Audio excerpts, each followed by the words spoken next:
Hey everybody, it's your buddy Adam, the PhD, the previously heavy dude from the Million Pound Mission podcast. I've personally lost over 100 pounds, and then I helped my hometown lose over 35,000 pounds.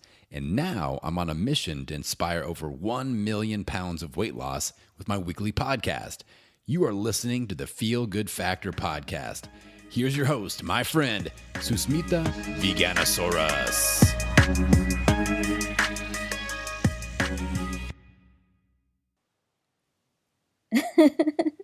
I hope that didn't confuse you all too much. That was my friend Adam doing the show intro for me today with his awesome booming voice. He runs the Million Pound Mission podcast. Definitely go and check him out. And now we move on to today's regularly scheduled programming. I have a friend of mine, Pragya, here on the show today. Pragya is a Bangalore-based yoga instructor and she's an author. She recently released her book called Beyond Asanas and it was published by Penguin last year. I love this book because it approaches yoga from a very different angle. It's not the usual, okay, do this asana and stuff like that. It's more about the mythological factor, the stories behind each asana. So it actually goes and reaches the essence of yoga and the asanas, not just the asanas, but all the different aspects of yoga. And that's what I love. It's beautiful to read. And there's so much to learn from these stories that she shared. Today, we just wanted to discuss how her yoga journey has been, how her mindfulness journey has been when it comes to food, when it comes to living her life, how being mindful has greatly benefited her. So that's what I wanted her here for, so that we could talk about that. And we hope it really inspires and helps all of you. So here goes. Hi, Pragya. Hi, Susmita. How are you? Good. How are you doing? I'm doing well too. Thank you. And thank you for having me on the show. It's lovely to have you here. So tell me about your journey, a little bit about why you got into yoga and, how it changed your life. Well, actually, like most people in Bangalore, I started out as a software engineer. So I'm actually a computer engineer. And I actually worked for 8.5 years. And the life of a desk-bound job is not really easy emotionally and physically. And I was having a lot of predominantly weight issues. My weight was increasing because I was sitting all the time. Along with weight, there's so many other, like there's so much stress. There's, so much emotional and mental turmoil, whenever you're in stressful jobs, especially the kind of corporate culture that exists right now. And I think it was a combination of all of these things. In retrospect, I can say it was a combination. At the time, I thought it was just weight, which actually pushed me to look for ways to lose weight. And, I started going to different classes. And eventually, after a couple of years, I walked into my first yoga class. And I just took to it like fish to water. I loved it. I loved the practice. And it really did suit me. I really loved actually waking up early and going to yoga class. And the 1 hour that I'd be there, there was something about it which was very attractive to me. And it started from there. I used to see like a lot of my instructors were young people. They were also, and we live in Bangalore. So you see a lot of these people who used to be software engineers and then they switched jobs. I used to get inspired by them. And one day one of them said, yeah, why don't you go for it? And that's where it actually started. I thought, yeah, why not? It's something that I'm passionate about. It's something that's actually helped me.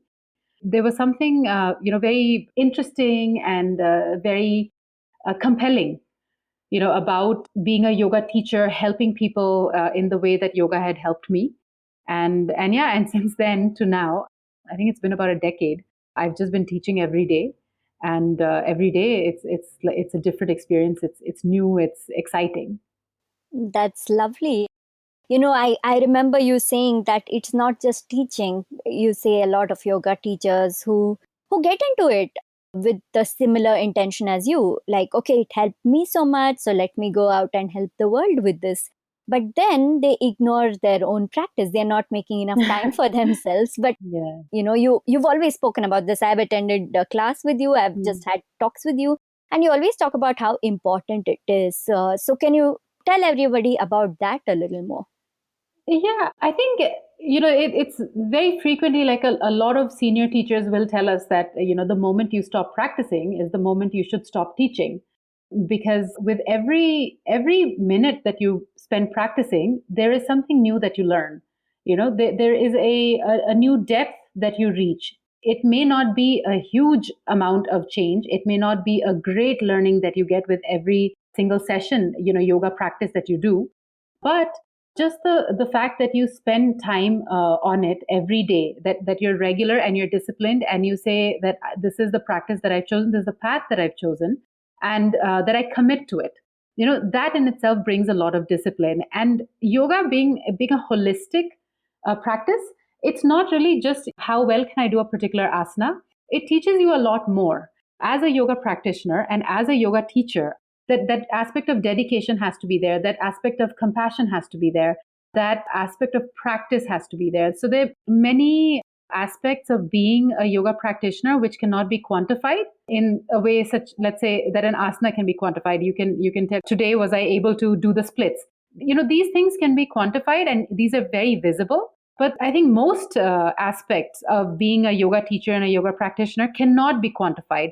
And that is what you work on. So every day when I practice, I'm not working on my splits, I'm not working on my advanced asanas. I'm working on certain other aspects of the practice. And these aspects, there's so many, but like a few of them would be my compassion towards other human beings and myself, my like the depth with which I feel connected to myself, to people around me. And believe it or not, like with every single practice, you do work on these. There is a palpable difference from when you begin the practice to when you end the practice, when you can feel that this change has happened. And your asanas are not a good indication of how much of a transformation has happened internally and with every single session. But it is there. And which is why it's not just me, but like a lot of my senior teachers, a lot of teachers I've studied with and I continue to study with, they really emphasize this point that if you want to be a teacher, you are a practitioner first. And I in my practice, I've really seen, and in my interaction with other good teachers, I've seen that, the ones who attempt to understand this art and this philosophy are the ones who are able to teach it better. And that's why we must practice first before we teach. I believe that's not just applicable to yoga, but every other thing in life, right? Yes. Practice is what keeps you in tune with the whole thing, and that's how you can teach and learn better, so you teach better too. Yes. Can you tell us how important it is to know all these stories, the meaning behind each of these asanas or any of the yoga practices? Yeah, in fact, I've just written an article about it also. And, while writing the article and really thinking about how do I explain the importance of knowing about yoga beyond just the asanas. I've been thinking about that ever since I've been writing this article, which is the last, couple of days. And really, the importance of it is that yoga is not just a physical practice. In fact, the physical practice is just a microcosm, of the whole philosophy and the art that is yoga.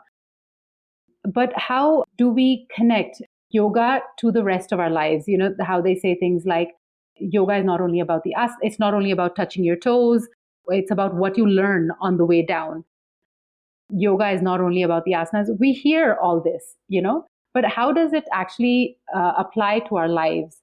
So what I have realized through all these years of practice is that if I only do, let's say, the tree pose, and what I think is, okay, as a rudimentary beginner practitioner, I think, okay, well, I can balance really well. Maybe my legs are strong. Maybe my core is strong. Maybe I can focus well, but when you go deeper into it, there's an appreciation for trees and trees in our culture. Like, for instance, the Bodhi tree, in Buddhism. It was under a tree that Buddha reached enlightenment.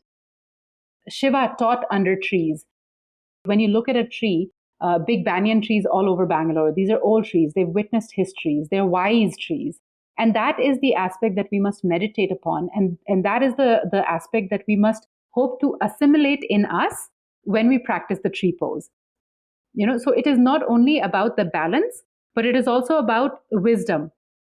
in my yoga practice, in my yoga session, in my yoga journey, what am I learning? All this time that I've been around, like a tree, these big banyan trees have been around for so long. What have they assimilated from their environment? They exist with the wisdom of the ages, and as individuals, we also exist with the wisdom of the time that we exist, the time that we live, our lifetimes, and maybe even more. So these are the more important points of yoga practice. So as practitioners, especially when you're new, the challenge is, okay, can I balance in Garudasana? Can I balance in Natarajasana? Can I balance in tree posture? But it is very important for us to really know that the reason we balance in Natarajasana is because of what Nataraj symbolized. We balance in tree posture because of what trees symbolize, which is wisdom. I hope that sort of answers your question. Yeah, definitely. That makes it very interesting, very clear.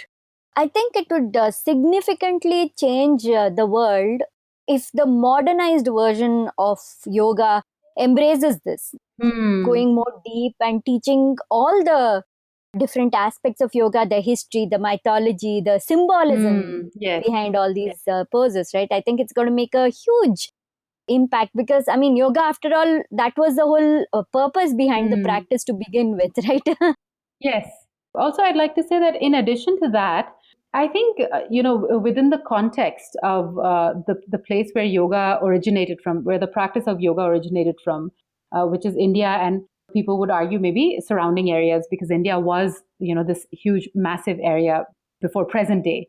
It also, I think, puts the practice into cultural perspective.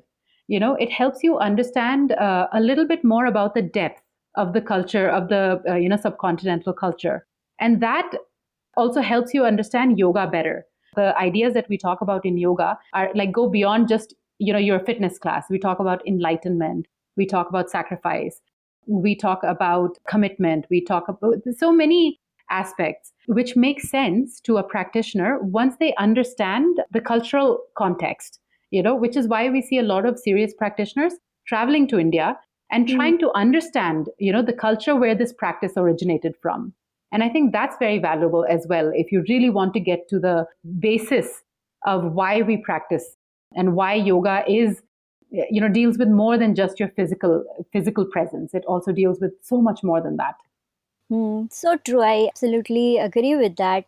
I'm seeing that more conversations are happening now surrounding this whole thing of today we're in a world which is great. People are becoming more woke, and you're hearing things, you're talking. There are a lot of conversations about cultural appropriation, and yoga is one of the most biggest culturally appropriated, or rather widely used things, right? Almost to the point it's so big that it's almost forgotten that it's actually appropriated. Right, yeah. So in these conversations, what I've read, what I've heard, some of the practitioners where they do specify this, it's not about a person who's not Indian shouldn't practice this. It's about they should practice it with an understanding of the basis of it, of where it comes from, why it comes from, and with that respect for it, Right. And then anyone can practice it as long as that is done. Yes. I know you wanted to talk about your mindfulness journey. Was that inspired by your yoga practice where you started applying mindfulness to other aspects of your life, like food and things like that? Yes, I definitely think that yoga is to a large part, and maybe, the credit can be entirely to the practice of yoga, because I think before I stumbled upon yoga, first as a way to fitness and then as a way of life, I think I was just on auto mode, which is what everyone is on these days, especially I can speak for the corporate strata because that's where I belonged before I changed my field. And, we are on auto mode, whether it's about our jobs or whether it's about us. And I've lived that life where you have a particular way of living. You intend to wake up early to go for a walk or go for a run, but you know that you will not.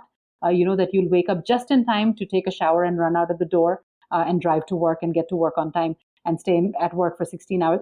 So you exist in auto mode.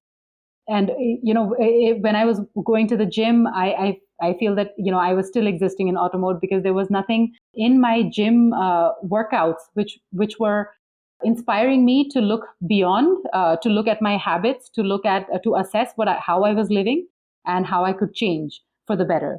And the same with like a bunch of other things that I've done, fitness classes that I've been to, and I've been to a lot. And I think yoga was just by design, the way that the practice is designed, where you move your body in very mindful ways. So you're not doing the same set of sequences every day, same set of asanas every day. The sequence changes daily. You are getting exposed to different stories. Like sometimes teachers will tell you stories about the practice of yoga. So it in every single session, you are woken up a little bit more. Whereas in the gym, and the gym is nice, and I really enjoy the gym sometimes as well. But if I had to really talk about like when the point at which I went from the physical to the emotional and mental aspect of fitness, and I think both of these are related, I think that it was with yoga classes. Even your rudimentary yoga class, the teacher will make you do Surya Namaskars, explain the meanings of Surya Namaskars, explain the different asanas, at least tell you the Sanskrit meanings or the names of the asanas, what it means. It sort of compels you to think more and to think beyond. And that is the habit, that you're doing this 4 times a week, 5 times a week, that eventually then forces you to think about other aspects of your life also in the same way, in the same innovative way, in the same proactive way. So that's how it started. And again, I'm speaking in retrospect, because while this was happening, I was just going with the flow. I don't really think I was doing anything in a very planned way. And so the mindfulness starts there. It started with the first yoga class that I took, and since then it's been continuing. That makes sense. Like, I can't think of a single other practice which involves the physical, mental, emotional, spiritual, and brings it all together. And plus going further into compassion and all those things, Yeah. So what about, you said that it began as a weight loss journey and then led to more. So can you talk about that a little? Yeah. I particularly wanted to talk about that because I think that's something that many people can relate to, because like it or not, most people, when they think about fitness, they think about weight loss. And I grew up in the same way. And in fact, I've blogged extensively about that. I've always been, like on the chubbier side. And I think, even growing up, I wouldn't say that I was very active. I was more of like the bookworm. I spent a lot of time sitting and reading. And I was chubby. At some points in time, I was overweight also. My weight would fluctuate. And it continued all the way until I started working. And, when my weight shot up to about 70 kilos. That's when I was like, okay, I have to do something about this. This is not healthy. I was so obsessed with I've been obsessed with losing weight my whole life, and there are many factors for that. Anyone who's ever been fat, and especially, who's been fat since their childhood, they know it's not easy being fat. It's just not easy. You're at the receiving end of many jokes. It's emotionally very challenging. It's not just physically challenging, but it's emotionally challenging. And also because you are so hard on yourself, because you don't look a particular way. And it's really about that, and especially when it starts when you're young, these are emotions that you really internalize, and it's almost like you have to exercise these emotions from yourself. It's when you live a particular way, when you have a particular way of thinking for decades of your life, you don't even know eventually what it is like to think in any other way. And I think that's where like body dysmorphia, all of these issues come from. I've been through, like a lot of these issues, like yo-yo dieting and binge eating and all of these things, and exercising compulsively. And, nothing helped. And I always say that, I went on the path of yoga or the fitness journey because I had reached 70 kgs, but I really think it was a lot more than that. I think I also was quite frustrated with, the kind of negative self-talk that I'd had like for years, for most of my life, for all of my life, in fact. And I think I was just so tired and so frustrated of as shallow and superficial as it sounds, I was frustrated of looking that way, of being overweight. And that's where it actually began. That's how I started going to the gym. And honestly, and that's what happens with most people. When you go to the gym, you are exercise initially, when you don't go to the gym with a proper plan, with a proper trainer, and you just go because calories in and calories out is all you're thinking about, then what you do is you get into this habit of exercising compulsively and making sure that you have a particular number of calories burnt that day, and then trying to make up a deficit also in terms of food. So you're not having breakfast, or and then you're having just salads for lunch, and then maybe a coffee for dinner or something. And I've been through all of that. And I feel that it's important for me to talk about it, because a lot of people who look at me today, they would never believe it. I actually have to show people my before and after picture to show them what I looked like and where I've come now. And I went to all those years of, going to the gym and starving myself. And I know a lot of people are doing that now, and they've done that in the past. But what really helped me, the reason yoga really helped me was because it really helped me pause and look at my relationship with myself and my relationship with food. I had sort of like made myself and food and the relationship between us like the bad guys. So I would fret about how much I was eating, and it didn't matter what I was eating. It didn't matter whether I was enjoying what I was eating. I was just not enjoying food at all. I wasn't enjoying being myself. And once I started practicing yoga, I saw that there was a huge change in that, in just the sort of like the cessation of negative self-talk. And because I was practicing yoga so much, and I was so interested in really practicing asanas daily, I think that like automatically did change the kind of food I was eating, like the kind of food I was eating. So I was eating better. But it also, sort of brought that mindfulness in, that maybe I should explore a little bit more different styles of eating, different ways of eating, different kinds of diets. And that it really helped me in like going deeper, that food is not just about the calories or just about calcium and iron and, carbs and proteins. It really helped me see food for like in a holistic manner, food itself in a holistic manner, and not just my like lifestyle in a holistic manner. So, yeah. So, in what way did you look at food in a holistic manner? So, the first thing, and again, this is all coming from my personal experience, So, at one point in time, I remember, I would go to the gym and I would burn like 700 calories on the treadmill. And one of my gym instructors told me, well, you can have dosa, but, don't have it with potatoes. Don't have masala dosa, just have like a plain dosa. And I took that to mean as a rule that should never be broken, and for many years I never had masala dosas, and I love masala dosas.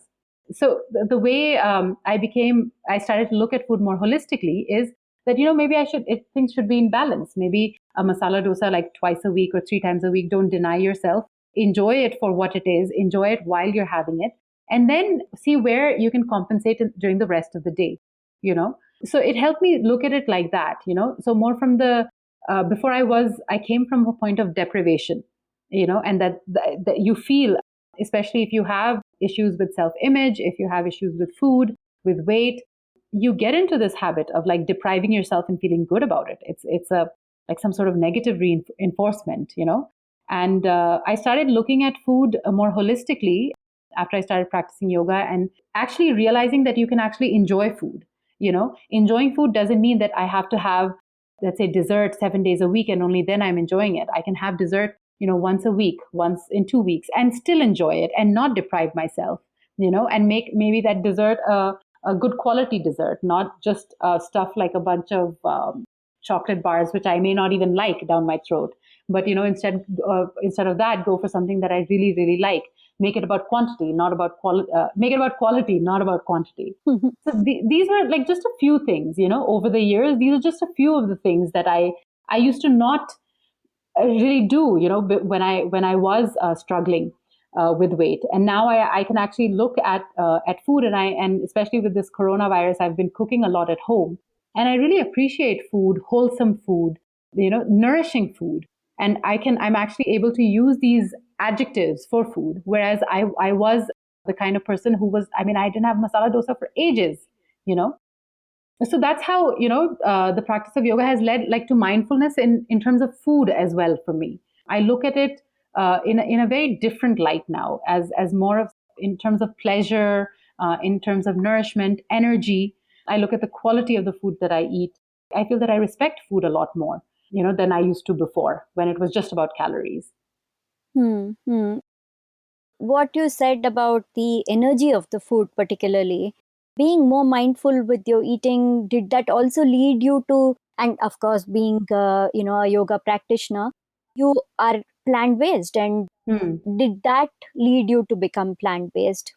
I would, it's hard to say, Mm-hmm. but I do feel that yes, it has a huge part in it because see, I grew up, in a family which is non-vegetarian. We are Brahmins from the hills, and we are non-vegetarians, And in every festival we eat non-veg food, et cetera, et cetera. And over the years, I can't even say like that I made the decision, or that this was the day or the year that I decided that I'm not going to eat meat. And I can't really, say that. Actually, it happened over a period of time.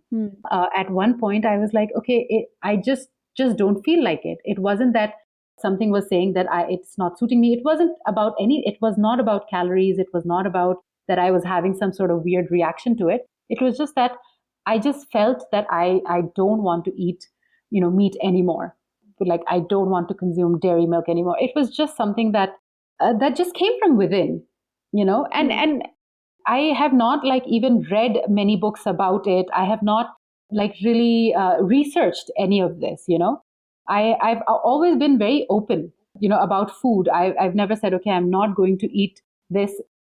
Like my food choices have been based on calories and not on anything else, But this whole, it was a progression. Like I became plant based. It was a progression. It was also a journey. It started very small.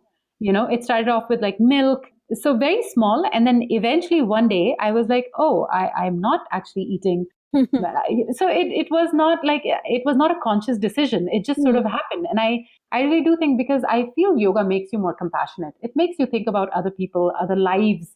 It makes you maybe also feel at a more subtle level, so maybe even if I had not recognized that certain things were not suiting me before, maybe I was not recognizing it, it was only about the calories.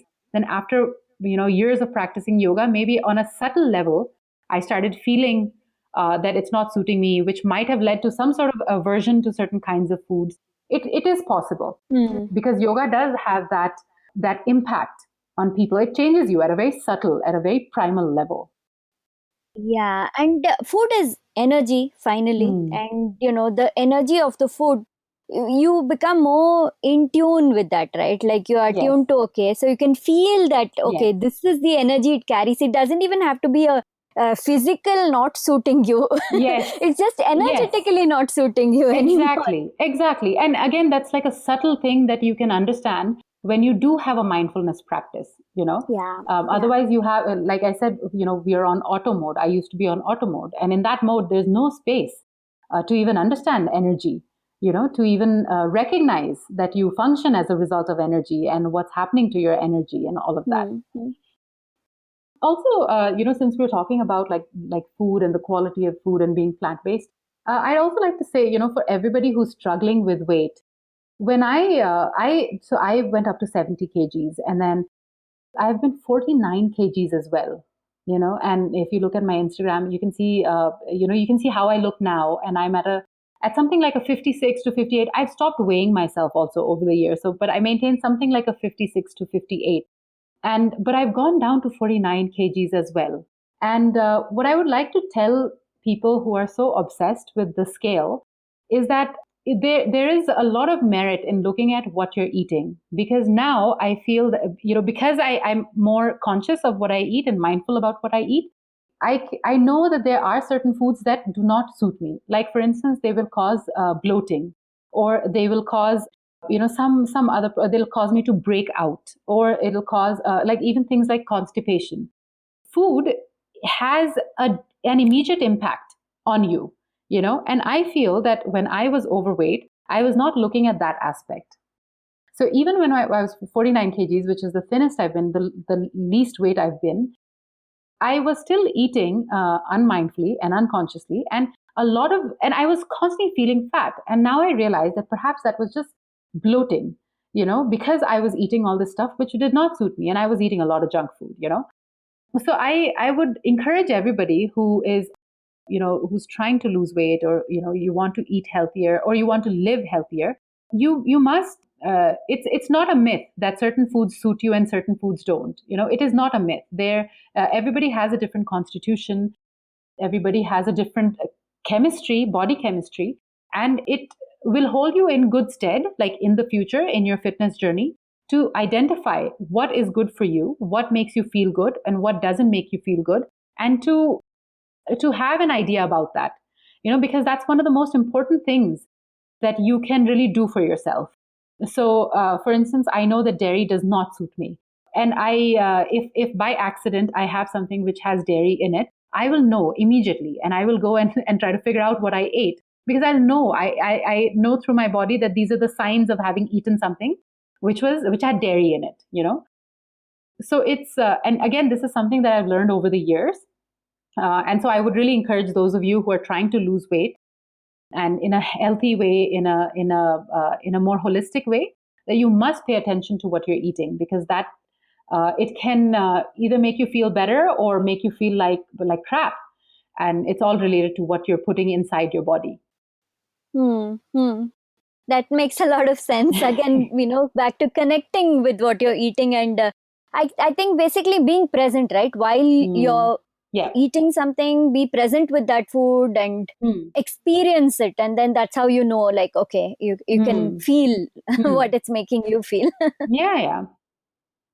And it's not just, you were talking about the bloating and the physical aspect. There's so many mental, emotional aspects. Like there are certain foods that will make you feel a certain way too, right? And sometimes it's a temporary high. Sometimes it's like a high and a crash. Sometimes immediately you'll start feeling bad, So there's so much more connection to this. Like it just goes a lot deeper. Exactly. Yeah. So, Pragya, is there anything else you'd like to add? Anything else you'd like to share before we close? No, I think that's pretty much it. If people want to connect to me, I'm on social media as Yoga with Pragya on Instagram and on Facebook. My book Beyond Asanas is available on Amazon and Flipkart, and it's available internationally. It's in fact available for Kindle download as well. And yes, I'm quite responsive on social media. So if anyone has any questions about losing weight, weight loss, emotional issues that they're going through because of a weight problem, please feel free to reach out to me. I've been through this journey myself, and so it's a thing that's very close to my heart. It's an issue which is close to my heart, and I really feel that there have been times in my weight loss journey, when it would have been nice to speak to somebody who's been through it. So if anyone is going through it, experiencing it, please feel free to reach out to me. Lovely. And you also have a blog, right? Yes, yogawithpragya.com. And yes, I blog about these issues as well, quite extensively. So yes, you're welcome to read that as well. I'm also doing online classes these days, online yoga classes. So they're open to everyone internationally. So all that information is also on my website. Great. So you can share your, your blog and website link, your social media links, and I'm going to post them all in the show notes and the blog post so that people can get access to it. Sounds good. So Pragya, thank you so much for joining here today, and then for sharing this very inspiring journey of compassion and love for yourself and for other living beings around you. Thank you so much. Yes, actually, it's the first time that I've spoken about this in such detail. Yeah, so thank you for bringing it out and putting it out there for everybody. I'm glad to hear that. Okay, right. Take care. Bye. If you enjoyed this episode of The Feel Good Factor, rate, review, and subscribe on your preferred podcast platform, especially Apple Podcasts. If you'd like to be notified about the upcoming episodes of The Feel Good Factor, subscribe to my mailing list on my website, veganosaurus.com. VEGANOSAURUS.com. Thank you so much for listening to this episode of The Feel Good Factor. I'm Susmita Veganosaurus, and I'm looking forward to talking to you again very soon. Bye!